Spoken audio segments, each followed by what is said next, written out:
Do something different the next 90 days than you did the last 90 days. Like picking up the books to read.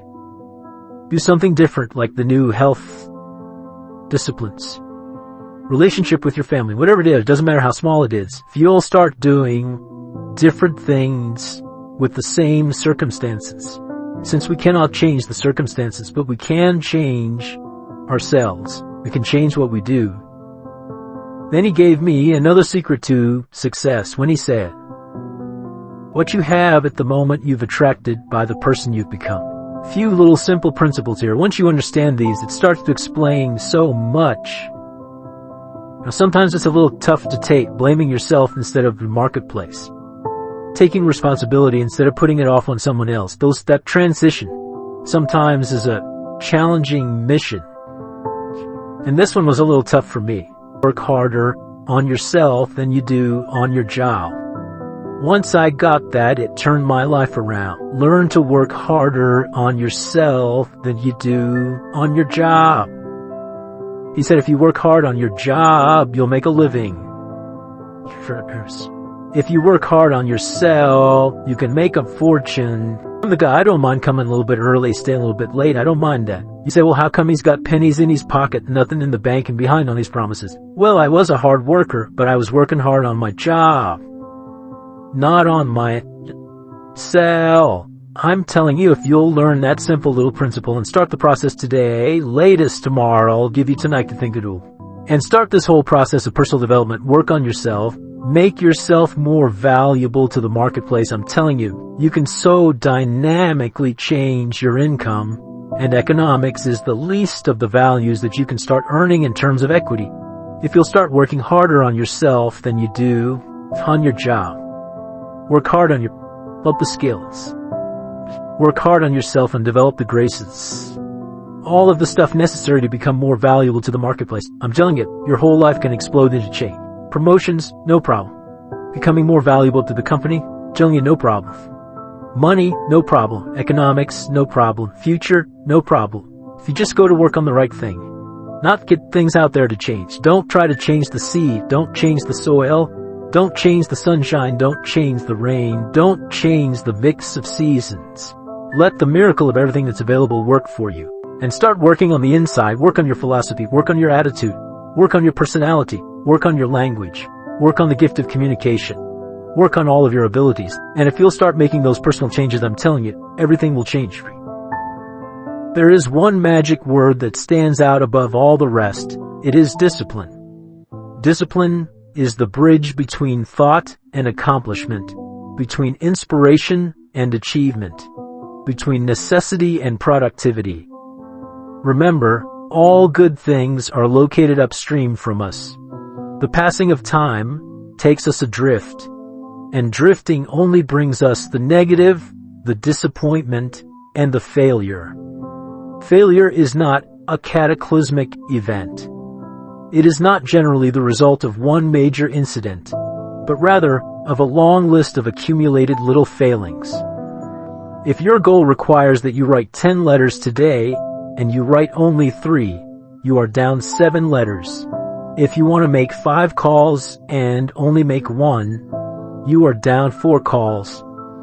If your plan calls for saving $10 today and you save none, you are down $10. The danger is looking at an undisciplined day and concluding that no great harm has been done. But add up these days to make a year, and then add up those years to make a lifetime. And it will become apparent how repeating today's small failures can easily turn your life into a major disaster. Success, on the other hand, is just the same process in reverse.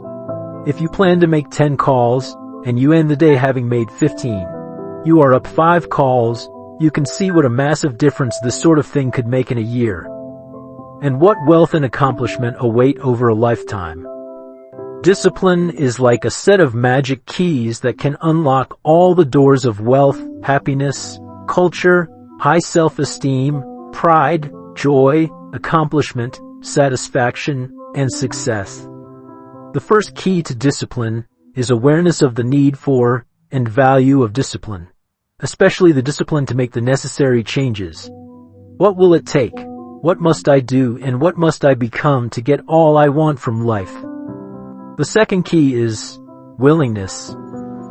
More than that, it is the eagerness to maintain your new discipline deliberately, wisely, and consistently.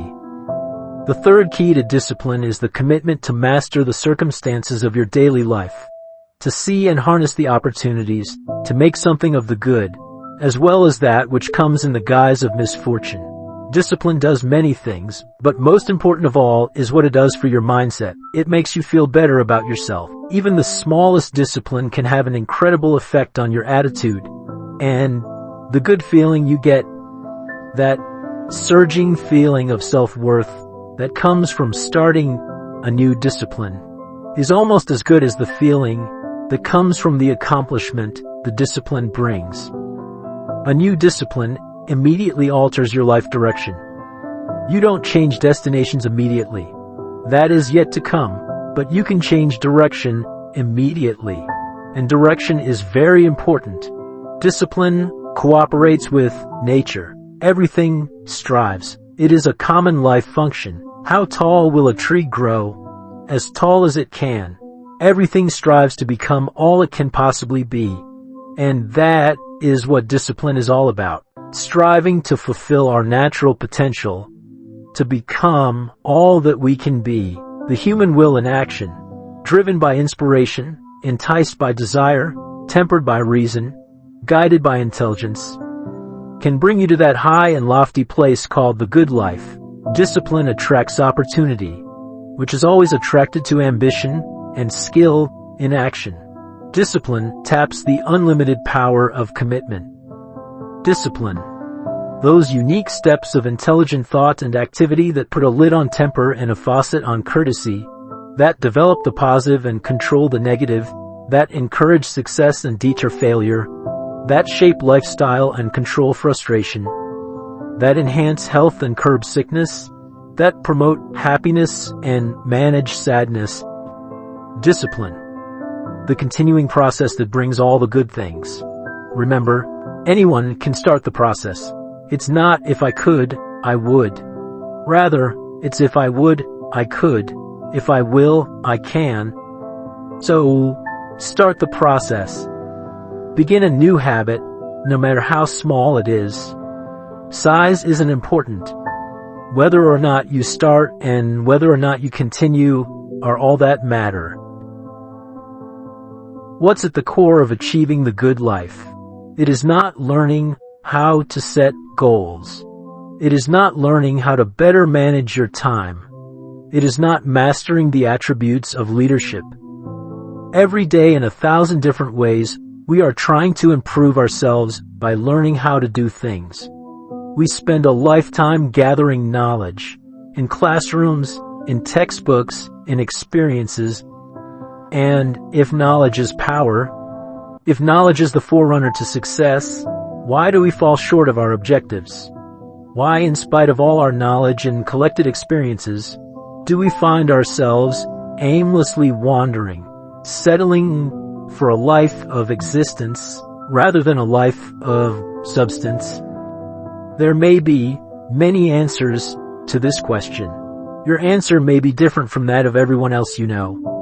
While there may be many answers to this question, the ultimate answer may be the absence of discipline in applying our knowledge. The key word is discipline, as in self-discipline.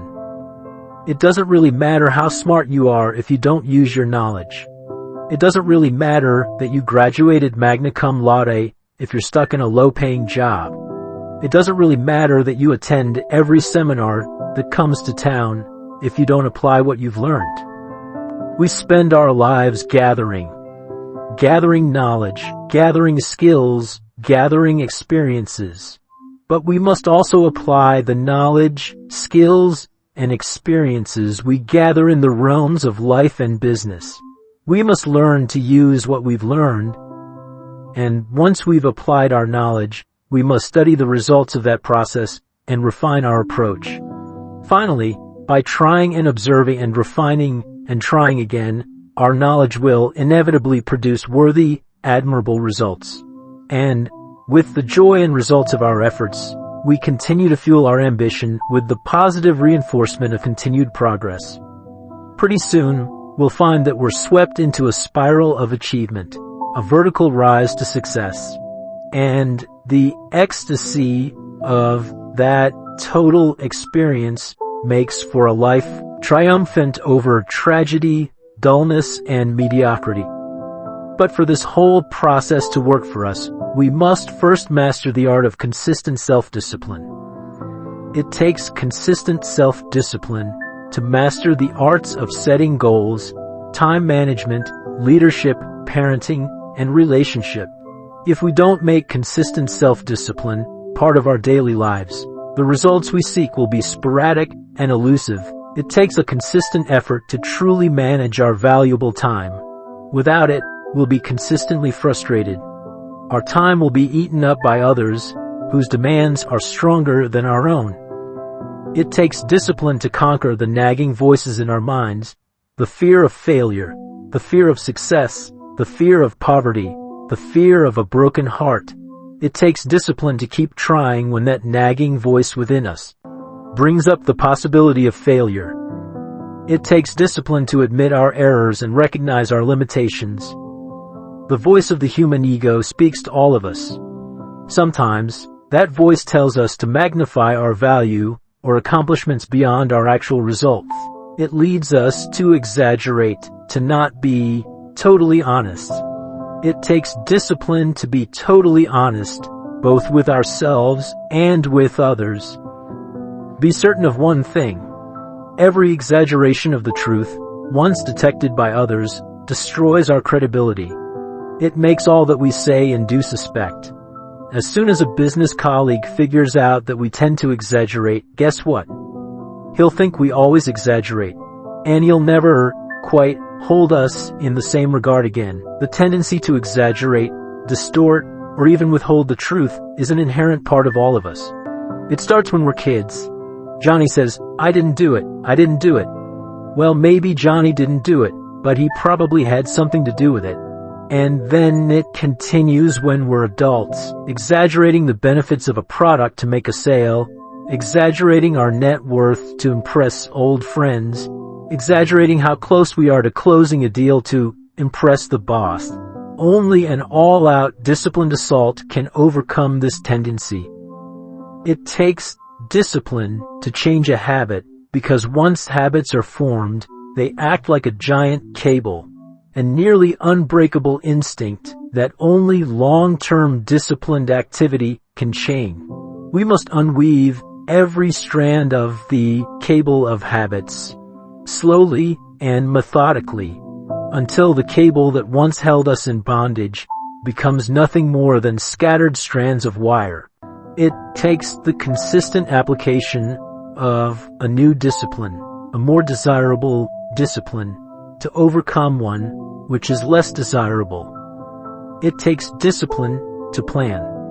It takes discipline to execute our plan. It takes discipline to look with full objectivity at the results of our applied plan. And it takes discipline to change either our plan or our method of executing that plan if the results are poor. It takes discipline to be firm when the world throws opinions at our feet. And it takes discipline to ponder the value of someone else's opinion when our pride and our arrogance leads us to believe that we are the only ones with the answers. With this consistent discipline applied to every area of our lives, we can discover untold miracles and uncover unique possibilities and opportunities.